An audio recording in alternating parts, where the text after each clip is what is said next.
Why are we going to throw a person like that in jail? And why are we just going to send them home with a slap on the wrist and a tether? Yeah. No. We need something out of that. You committed a crime, therefore you need to contribute back to society. Right. Is Welsh on board, Judiciary Chair? I've advised him on it. He likes the idea, but right now the Judiciary Committee is so backlogged with so many bills that it's hard for him to manage all of these things. So there will be a package of bills, I think, that'll come out, and I hope that this is part of that discussion. You're working with Colbeck on it? Yeah, that's my buddy. Ironically. Talk about your Tea Party guys. You know, here's what's interesting. As progressive as I am, I get along with those guys, and I think it's because, look, I know I'm not going to change you. You're not going to change me. Now that we got that out the way, let's just work on something we can agree to. He had a strong idea about the governance, and I told him, look, your mind is wrapped around this thing. You know how to manage it. You go off and you do it. I'll deal with the other stuff. And then I think we can work towards the middle, kind of like the compromise that we were talking about earlier. Yeah. And that's how you do it. There's nothing wrong with that. No. And you know what? Look, here's the thing. I'm not going to reject anybody's idea outright because they're from a different party. I mean, look, if it makes sense, it makes sense. Let's move with it. I want to see your letter of apology. Will you give that to me? Yeah, absolutely. Okay, not a problem. Does the boss have it with him? No, but you know what? I'll get it to you, Tim. That's not a problem. Okay. And did you hand it to him yesterday? Yeah, I gave it to him. My staff brought it. I signed it, put it in a folder, gave it to him. What did you say? Do you get my emails? It was basically the House floor speech that I was going to give as it relates to that. But the first two paragraphs were completely about the incident itself. But what did he say when you gave him the letter? Nothing, because you know we got right into the discussion. So you may Oh, not I have see. time to read it. No, he didn't have time. He probably read it on the plane to Stuart, Germany. Let me make sure we get this right, because Chuck's. Do you think he should have stayed rather than going? You know, look, I don't know, to be quite honest with you. Well, I don't know. I mean, look, this was a pre-planned trip. Obviously, he's going for a reason. It's just not like he got on the last plane to Georgia. I think now what this is, in many respects, is a good cooling off period. I think the city needs to go back, huddle, figure this thing out, come back and say, all right, this is what we're going to do, and this is how we're going to do it, and let's get this guy back in a room and have a discussion. Andy, I will say this, though. Yes, please. It is very gutsy, and I will give the governor a lot of credit for coming to Detroit and hosting these town halls. Whew. I mean, that takes... I didn't think he'd do it. Look, as we say in Spanish, that takes a lot of cojones, man. I mean, that's good stuff. And I respect the man for doing that because he's walking right into the lion's den. And I've been in those meetings, and I see what happens. And so it takes guts, and I'll give him credit for that. What's the positive side for Detroiters in all of this back and forth? You know, here's the deal. We are where we are for a lot of different reasons. What we need to do now is figure out how we're going to restructure, rebuild, and redesign this city. Does this help you get there? I think it's a step. I think, you know, look, it's a step as good as any. This is not 1930 Detroit anymore. We're not building Studebakers out of the Packard plant or wherever they were built. I mean, we got a different economy now, man. We got to move products faster, cheaper, safer. We're having discussions about border crossings, about ports, about aerotropolis, about rail, about light rail, about all these other things. We need to get past this conversation so we can start rebuilding our infrastructure so we can move this city forward. Where's your candidate for mayor? Who's my candidate for mayor? I don't know. Will we have an emergency manager by then?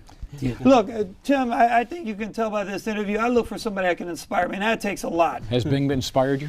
I think that Bing has done the best he could in the job he's got so far. My level of inspiration is a whole lot different. Well, he's not there yet, is he? Well, look, I'll tell you what I did like. Harvey, come on. What I did like is that he pushed back, and he pushed back hard. That's what I did like. Now he's got my attention. Mm-hmm. But he's not at your level of passion yet. I don't think anybody is. That would be an understatement. I need to bottle this and sell it, man. I won't be in this business. Will state money have to be part of any deal? I think it's going to have to be part of the conversation. I mean, I think that the state has to take responsibility, regardless of who was in office, as to the changes of that revenue sharing formula and other things that Detroit had to do to make that deal with the governor. Dylan says he's willing to help you underwrite some loans. Is that acceptable? Oh, come on. The state owes us $220 million. Why are we He borrowing said that was money, a previous man? That's like a bad night administration. at the casino, that was man. Jennifer Granholm. Okay, she's gone in California doing TV. All right. Well, put me on the war room. Let's have that conversation. Do you see any federal aid coming? I would hope that it's there. I mean, the mayor went down You to gotta D.C. go. now to go have that conversation. So, you know, if Hanson Clark can pull the rabbit out of the hat, you know, I'll kiss him on both sets of cheeks. That might be the quote of the day. That might be the quote of the day. Down right now. Both sets of cheeks? Both sets? Well, I think he just got, I think he's outnumbered too. Hey, man, if he could pull that one off, then I'm going to run him for VP and then president. I mean, come on. That's a heck of an undertaking. Oh, man. I gave you a lot of material here, Tim. You did? Why do you think I had you on? Brother, hey, man, this is like Lee and Costello here, man. We're going to make careers off each other. What else you got? That meeting went okay yesterday? When you guys walked out of there, what was the chatter? Well, the first thing, I think that we all did an excellent job at taking emotion out of the room and looking at what the issue really is.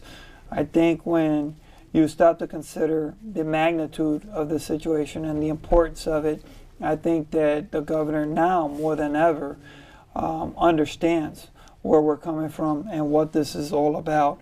And I think the governor now is in a position where he's trapped. I really believe that the governor is trapped. How's that? Well, if you stop to think about this, Tim, the governor pushed out an agenda that the Republican legislature carried.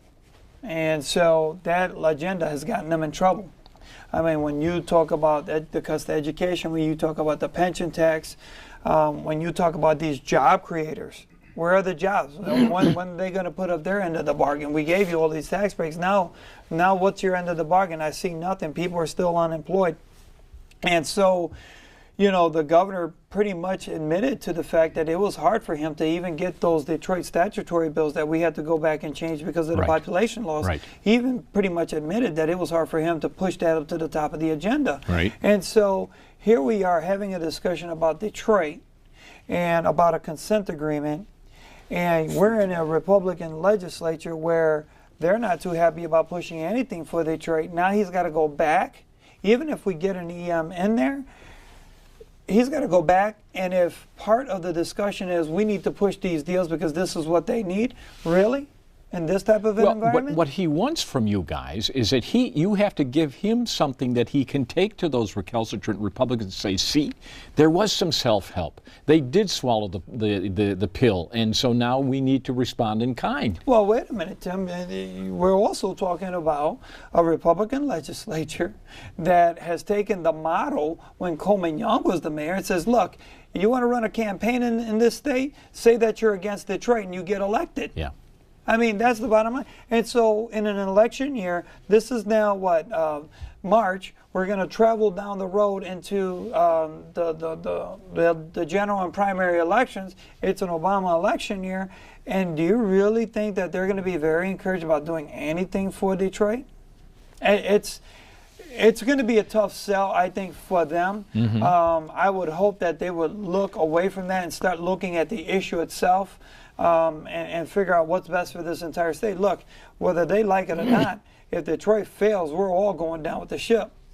The governor said if there's ever a time for real change and to be really bold in terms of how Detroit is run, this is the time. Would you agree with that? The time has been yesterday, the time is today, the time is tomorrow.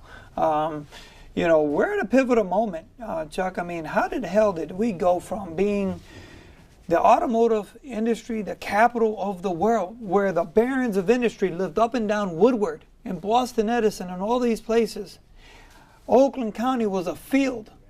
Now it's one of the richest counties in the United States, and Detroit is one of the poorest cities, if not the poorest city in the United States of America. How did we make that switch? I don't know. If there's ever been a time for change, I'll agree with the governor. It is now, but it was also yesterday, and it's also tomorrow. So let's get going.